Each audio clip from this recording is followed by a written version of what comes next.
زبیر بھائی مجھ سے 1 to 1 کوشچن کریں گے. جی زبیر بھائی. اعوذ باللہ من الشیطان الرجیم، بسم اللہ الرحمن الرحیم. علی بھائی آپ سے سوال یہ ہے کہ بعض ناسبی علماء کی جانب سے اعتراض کیا جاتا ہے کہ حسین بن علی رضی اللہ تعالیٰ عنہ کے ساتھ لفظ امام نہیں بولنا چاہیے.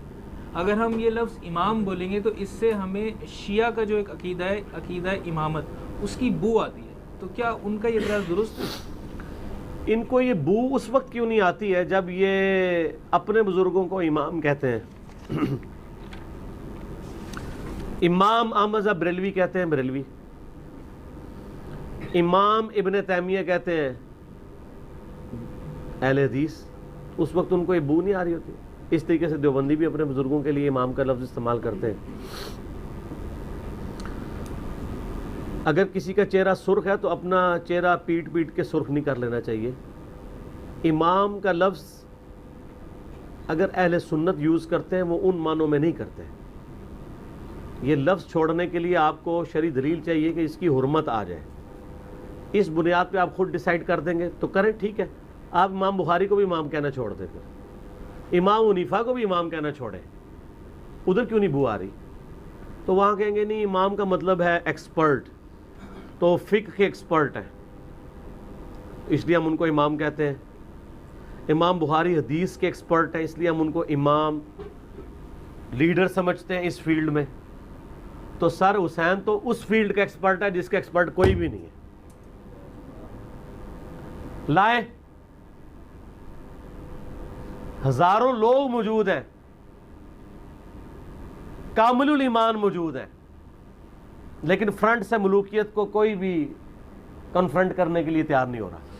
تو حسین ابن علی امام ہیں کہ حق کے لیے آواز بلند کرنے والے تھوڑے ہی اگرچہ ہوں، آپ نے سچائی کا ساتھ دینا ہے. اس فیلڈ کے اندر سیدنا حسین ابن علی امام ہے. اس لیے آپ دیکھ لیں کٹر ناسبی قسم کے فرقے جو ہیں اہل سنت کے ہاں، ان کی بھی جب جہادی تنظیمیں بنتی ہیں نا، اور جب ان کو کہا جاتا ہے یار علماء نے تو آپ کے خلاف فتوے دے دیے، آپ کا جہاد تو حکومتی جہاد ہے، کسی کو کہا جاتا ہے آپ کا جہاد تو ایجنسیوں کا جہاد ہے جب تھا، تو وہ اس وقت کیا کہتے تھے؟ اور یار ان مولویوں کے کوئی فتوے نہیں ہیں، حضرت حسین بھی تو اکیلے تھے نا. ہم کہتے ہیں آپ کے ساتھ تو کوئی مولوی نہیں کھڑا، تو کہتے ہیں حضرت حسین کے ساتھ بھی تو کوئی نہیں کھڑا تھا. اس وقت پھر حسین کے دامن میں ہی پناہ لے رہے ہوتے ہیں. ٹھیک ہے. تو المستدرک الحاکم کی حدیث ہے کہ سید الشہداء حمزہ ابن عبد المطلب ہے. پھر وہ شخص بھی سید الشہداء ہے جو جابر حکمران کے سامنے کلمہ حق بلند کرے اور اسے قتل کر دیا جائے. تو یہ امام اس اعتبار سے ایکسپرٹ ہے. یہ بو شو جو ہے نا آنے کے لیے نا آپ اپنا دماغ صحیح کریں. اب ایک ہی بارش ہے، وہ گندگی کے ڈھیر پہ پڑتی ہے تو تعفن پھیلتا ہے، اور وہی اگر ایک زمین پہ پڑتی ہے تو خوشبودار پھول نکلتے ہیں. بارش کو تو غلط نہ کہیں. امام کا لفظ بالکل درست ہے. امام حسین سے وہ والی بو نہیں آتی ہے. انہی چیزوں نے تو آپ کو یہاں تک پہنچایا کہ آپ جو ہے وہ اہل بیت کے منکر ہی ہو گئے. حتیٰ کہ آپ عرب ملکوں میں چلے جائیں، آپ کے نام کے ساتھ اگر محمد علی حسن حسین آتا ہو، جتنے برے طریقے سے آپ کے ساتھ سعودی عرب میں اور یو اے میں یعنی جو یہ پاسپورٹ طبقہ جو آپ کے ساتھ بیہیو کرتا ہے نا، آپ سوچ بھی نہیں سکتے. لوگوں سے پوچھ کے دیکھ لیں. وہ کہتے ہیں نہیں شیعہ نہ ہو. نہیں شیعہ کیوں ہوگا؟ حسین کا ٹھیکہ شیعہ نے لیا ہوا ہے. ویسے کہیں گے نہیں حسین تو ہمارے بھی ہیں. جب اس طرح کے معاملے آئیں گے تو دوسری طرف چل پڑیں گے. اب تو لوگ آپ دیکھیں جان بوجھ کے ایسے نام بھی نہیں رکھتے کہ جس میں ایسا معاملہ ہو جائے. یعنی میں نے اپنی بچی کا نام رکھا زینب، ان کا جی یہ تو شیعوں والا نام ہے.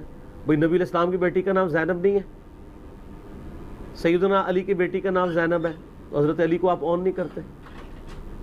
تو یہ فرقہ واریت کی لعنت ہے، اور اس کی وجہ سے یہ ساری مصیبتیں کھڑی ہو رہی ہیں. میں آپ کو جہلم کا واقعہ بتاتا ہوں. ہمارے ایک بڑے قریبی بھائی ہیں، بڑے کٹر اہل حدیث تھے. پھر ہماری دعوت کے ساتھ اٹیچ ہوئے تو آہستہ آہستہ وہ نارملائز ہو گئے. ان کا بیٹا پیدا ہوا تو انہوں نے اپنے بیٹے کا نام محمد علی رکھا. میری وجہ سے نہیں، مولا علی کی وجہ سے.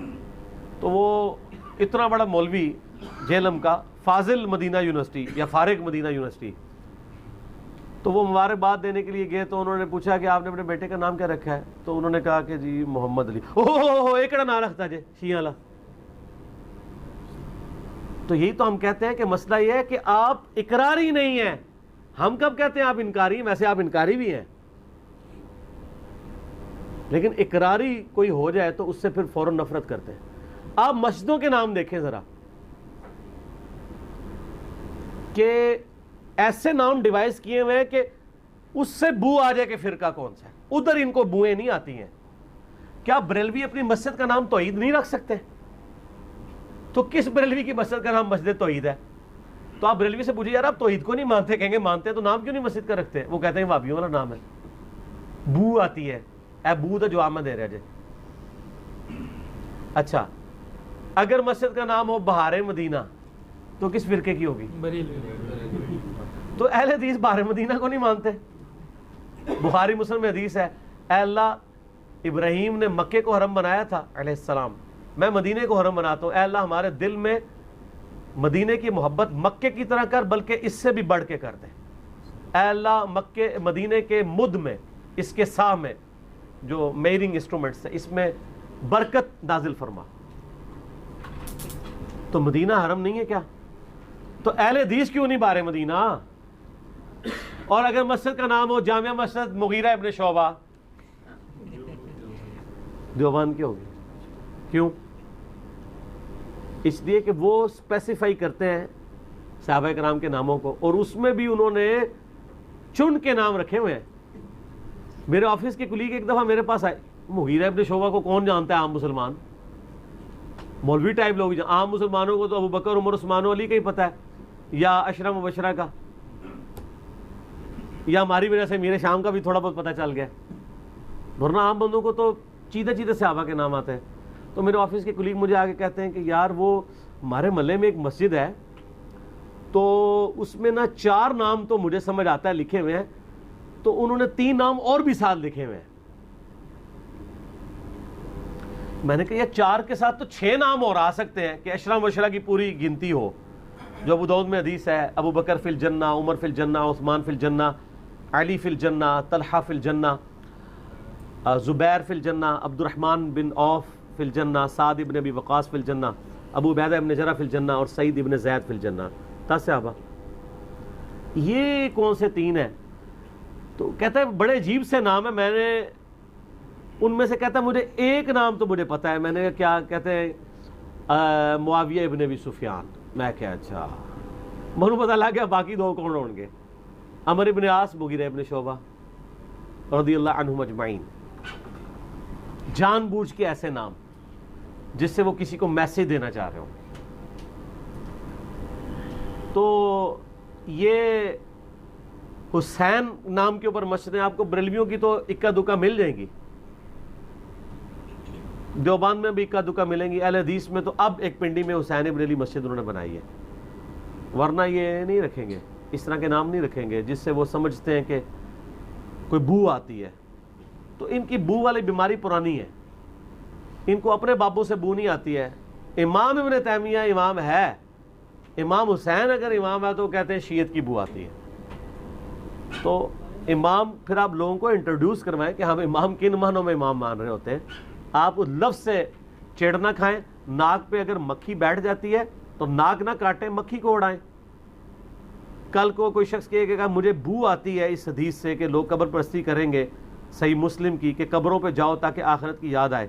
قبروں پہ نبی علیہ السلام نے جانے کا حکم کیوں دیا؟ نہ جانے کا حکم ہوتا اور نہ لوگ قبر پرستی کرتے. آپ کو تو حکم دینا چاہیے تھا قبروں پہ کبھی نہ جاؤ, مر گیا مردود, نہ فاتحہ نہ درود, دفنانے کے بعد کبھی دیکھو بھی نہ کسی کی شکل, گاڑی بیٹھ کے دعا کرو. کاش حضور یہ کہہ دیتے لوگ قبروں پہ جانا, قبروں سے مانگنا چھوڑ دیتے. سر پھر بھی لوگوں نے نہیں چھوڑنا تھا, اس لیے کہ جنہوں نے غلط کام کرنا ہے وہ کرنا ہے.